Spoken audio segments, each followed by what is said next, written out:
బకుని కథ. చాందోగ్యోపనిషత్తులో సౌవ ఉద్గీత అని ఒక ప్రత్యేకమైన మంత్రం వస్తుంది. అది ఉత్సుకతను రేకెత్తించే మంత్రం.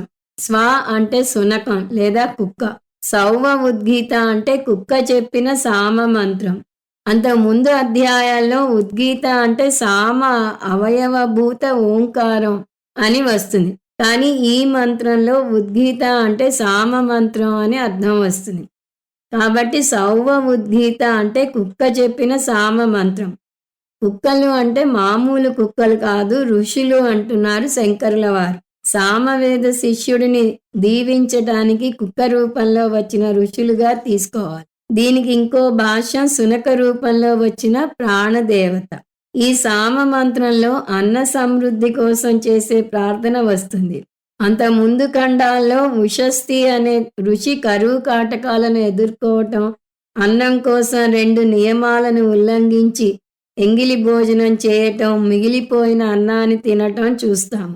అందుకని అలాంటి దుస్థితి ఏర్పడకుండా ఉండటానికి శాస్త్రమే ప్రార్థననిస్తున్నది.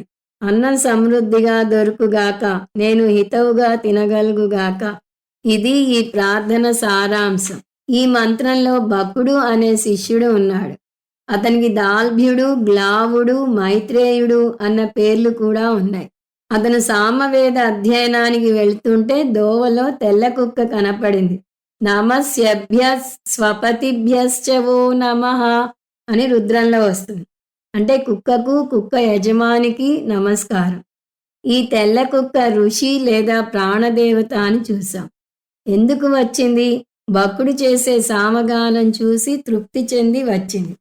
అతను నిల్చుని ఆ తెల్లని సునకాన్ని చూస్తుంటే కొన్ని కుక్క పిల్లలు అంటే ఋషులు వచ్చి ఇలా కోరాయి, ఓ దేవా, మాకు అన్నం సమృద్ధిగా దొరకటానికి వీలుగా ఒక సామ మంత్రం పాడు, మాకు చాలా ఆకలిగా ఉంది అన్నాయి.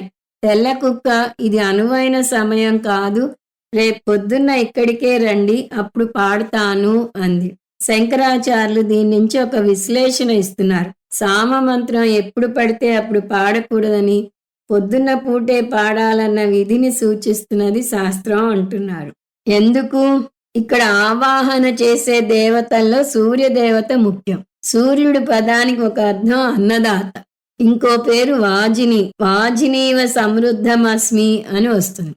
వర్షం కదా అన్నం సమృద్ధిగా పండటానికి కారణం అనవచ్చు మీరు. కానీ వర్షం కురవడానికి కారణం సూర్యుడే కదా.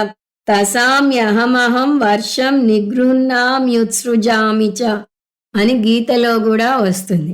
నేనే సముద్రం నుంచి నీరుని గ్రహించి వర్షంగా కురిపిస్తాను. అందువల్ల తూర్పు వైపు తిరిగి సామ మంత్రాన్ని పఠించాలి. సూర్యుడు తూర్పు దిక్కులో ఎప్పుడు ఉంటాడు? పొద్దున సమయంలో. ఈ విషయం విన్న భక్తుడు మర్నాడు పొద్దున అక్కడికి మళ్ళీ వెళ్ళాడు. అప్పుడు గురు శిష్యులైన కుక్కలు వృత్తాకారంలో తిరుగుతూ సామ మంత్రాన్ని గానం చేస్తున్నాయి. దానికి వృత్తంలో తిరగాలి. ఓం ఆదామ, మాకు అన్నం సమృద్ధిగా ఉండాలి, మేము అన్నం హితవుగా తినగలగాలి. అంటే ఆహారం సమృద్ధిగా ఉంటే సరిపోదు, దానికి తగ్గ ఆకలి కూడా మనకి ఉండాలి అని అర్థం అవుతుంది. ఓం పిబామ, మాకు నీళ్లు సమృద్ధిగా దొరకాలి. మన హిందువుల మీద ఒక అపప్రద ఉంది. మనం ఎంతసేపు పరలోక సుఖాలు కోరుతాము కానీ ఇహలోక సుఖాలను కోరము అని. ఈ మంత్రం దాన్ని ఖండిస్తుంది. బాగా తిను, బాగా తాగు, కానీ దానిలోనే మునిగి తేలకు అంటుంది మన మతం. వరుణ ప్రజాపతి సవిత, 3 దేవతలను ప్రార్థిస్తున్నారు. వరుణదేవుడు వర్షాన్ని కురిపిస్తాడు, ప్రజాపతి పంటలను పండిస్తాడు, సవిత అంటే సూర్యదేవుడు వర్షానికి ఉత్పత్తికి వెనుకనున్న శక్తి. అన్నమిహ ఆహారః, మీరంతా అన్నాన్ని తీసుకురండిగాక. అన్నపతే అన్నమిహ. సామవేద పద్ధతిలో అన్నం సమృద్ధిగా దొరకటానికి చేసే రోజువారీ ప్రార్థన ఇది. దీని ఫలం అన్నం సమృద్ధిగా దొరుకుతుంది.